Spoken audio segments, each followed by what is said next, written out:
Assalamualaikum warahmatullahi wabarakatuh. Perkenalkan, kami dari kelompok 7, di mana anggota kami terdiri dari 1. Rima Istiqomah NIM 19, 2. Sumiasih NIM 25, 3. Vita Nurhayati NIM 31, 4. Yulia Rahmatika NIM 38, dan 5. Mega Islamiyah NIM 40. Di sini kami akan membahas tentang logam Cu atau tembaga, di mana subbab yang kami bahas di sini adalah pertama, karakteristik fisika tembaga, 2. reaksi kimia logam tembaga, 3. dampak negatif tembaga, 4. karakteristik kimia tembaga, dan 5. kegunaan tembaga. Lalu, apa itu logam tembaga atau Cu? Logam Cu merupakan logam berat yang sangat membahayakan kesehatan manusia. Namun, logam Cu juga dibutuhkan dalam kehidupan makhluk hidup sebagai elemen mikro. Lalu, berikut merupakan karakteristik fisika dan kimia tembaga. Warna, jingga kemerahan. Nama, lambang, nomor atom. Tembaga Cu29. Massa atom dari tembaga adalah 63,564 gram per mol. Konfigurasi elektron Ar 3D10-4s1. Fase padat.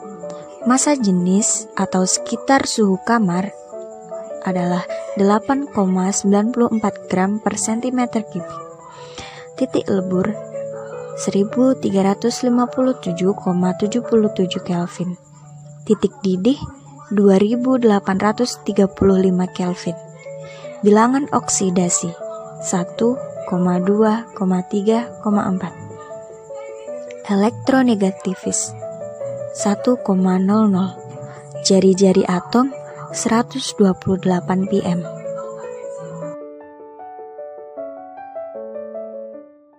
Baik, selanjutnya yaitu reaksi kimia pada logam tembaga. Reaksi kimia merupakan suatu reaksi yang terjadi antara suatu reaksi senyawa dengan senyawa lainnya, yang nantinya menghasilkan suatu produk yang diinginkan. Dengan adanya reaksi kimia tersebut, maka akan menyebabkan terbentuknya zat baru. Berikut ini merupakan beberapa contoh reaksi kimia yang terjadi pada logam tembaga dengan beberapa senyawa lain. Untuk contoh yang pertama, logam tembaga bereaksi dengan gas oksigen menghasilkan tembaga 2 oksida, di mana tembaga akan bereaksi secara perlahan dengan oksigen di udara membentuk lapisan coklat hitam yang disebut tembaga 2 oksida. Untuk contoh yang kedua, logam tembaga bereaksi dengan larutan asam nitrat menghasilkan larutan tembaga 2 nitrat, gas nitrogen monoksida, dan air. Di mana tembaga 2 nitrat merupakan senyawa yang biasanya digunakan sebagai bahan dasar katalis di berbagai proses dalam kimia organik. Tembaga 2 nitrat dapat dibuat dari reaksi antara logam tembaga dengan asam nitrat pekat yang akan menghasilkan gas nitrogen monoksida dan air. Untuk contoh yang ketiga, larutan tembaga bereaksi dengan belerang menghasilkan tembaga 1 sulfida. Reaksi yang terjadi antara logam tembaga dengan belerang yang dipanaskan akan membentuk padatan hitam, di mana berdasarkan persamaan reaksi pada contoh nomor 3, tembaga mengalami oksidasi bersamaan dengan belerang yang mengalami reduksi. Zat-zat yang mengalami oksidasi atau melepas elektron dalam reaksi redoks disebut reduktor, sedangkan zat-zat yang tereduksi atau menangkap elektron disebut oksidator. Dan tembaga disebut reduktor atau preduksi karena menyebabkan zat lain, yaitu belerang yang mengalami reduksi. Begitu pula sebaliknya. Selanjutnya berikut merupakan kegunaan tembaga. Tembaga ideal digunakan sebagai kabel jaringan listrik karena mudah ditangani, dapat ditarik menjadi kawat halus, dan memiliki konduktivitas listrik tinggi. 2. Tembaga digunakan untuk kumparan dinamo. 3. Tembaga digunakan untuk konstruksi yaitu seperti pipa tembaga. 4. Tembaga juga sering digunakan dalam peralatan masak dan aplikasi termal.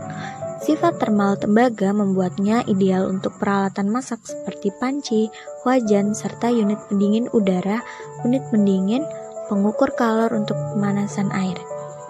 Beberapa alat musik juga memanfaatkan tembaga yaitu seperti tanduk, trompet, trombon, saksofon dikarenakan ketahanan terhadap korosi dan sifat antibakteri dari tembaga itu sendiri. 6. Selain itu, tembaga dan paduannya juga bisa dilihat dalam karya seni. Mungkin yang paling terkenal adalah patung Liberty. Selanjutnya yaitu dampak logam tembaga atau Cu. Di sini kelompok kami akan membahas dampak negatif logam tembaga atau Cu. Tembaga dapat mencemari atau merusak ekosistem lingkungan, khususnya di daerah perairan. Tembaga dalam konsentrasi yang berlebih di perairan dapat mengakibatkan kematian fitoplankton. Hal ini dapat terjadi karena tembaga bersifat akumulatif di dalam tubuh organisme dan akan menyebabkan terjadinya biomagnifikasi dalam tingkatan trofik yang lebih tinggi dalam rantai makanan. Manusia menanggung risiko biomagnifikasi yang paling tinggi dan dapat menimbulkan dampak seperti kerusakan otak, demyelinasi, penurunan fungsi ginjal, dan pengendapan tembaga pada kornea mata. Sekian presentasi dari kelompok kami. Apabila ada kekurangan, kami mohon maaf. Selanjutnya adalah kami membuka sesi pertanyaan untuk didiskusikan. Terima kasih.